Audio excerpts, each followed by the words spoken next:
உருவாய் அருவாய் உளதாய் இலதாய் மறுவாய் மலராய் மணியாய் ஒளியாய் கருவாய் உயிராய் கதியாய் விதியாய் குருவாய் வருவாய் அருள்வாய் குகனே.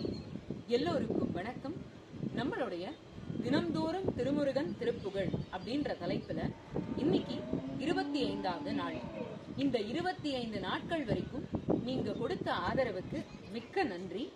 நம்ம மகாஸ்கந்த சஷ்டியை நோக்கி தான் நம்ம பயணிச்சுருக்கோம். 108 நாட்கள் 108 திருப்புகழை படிக்கணும் அப்படின்ற முடிவுல தான் நம்ம நோக்கி நகர்ந்துட்டு இருக்கோம்.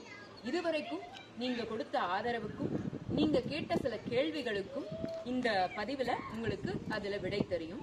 அதாவது எல்லாரும் திருப்புகளுடைய புத்தகம் வேணும் அப்படின்னு கேட்டிருந்தீங்க.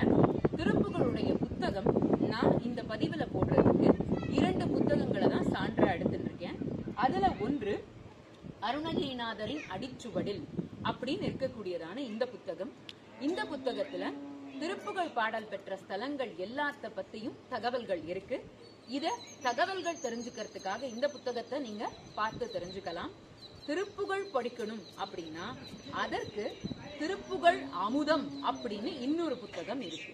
இந்த 2 புத்தகங்களை தான் நம்ம சான்றா எடுத்துட்டு இவ்வளவு நாட்களும் இந்த திருப்புகழ் தொடர் சீரீஸை நான் பண்ணிட்டு வரேன்.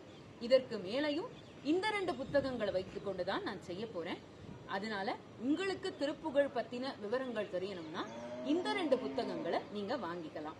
இது உங்களுக்கு உபயோகமா இருக்கும். இது பத்தின தகவல்கள் அத்தனையும் நான் டிஸ்கிரிப்ஷன்ல கொடுக்கிறேன். உங்களுக்கு அது உபயோகமா இருக்கும். நம்ம 108 நாட்களும் திருப்புகழை படிக்கணும். மகாஸ்கந்த சஷ்டி அன்னைக்கு 108 திருப்புகழையும் நாம் தெரிஞ்சுக்கணும். அதற்காக முருகப்பெருமானுடைய அனுகிரகம் நம்ம கூடவே என்றைக்கும் வரட்டும். திருச்சிற்றம்பலம். நன்றி, வணக்கம்.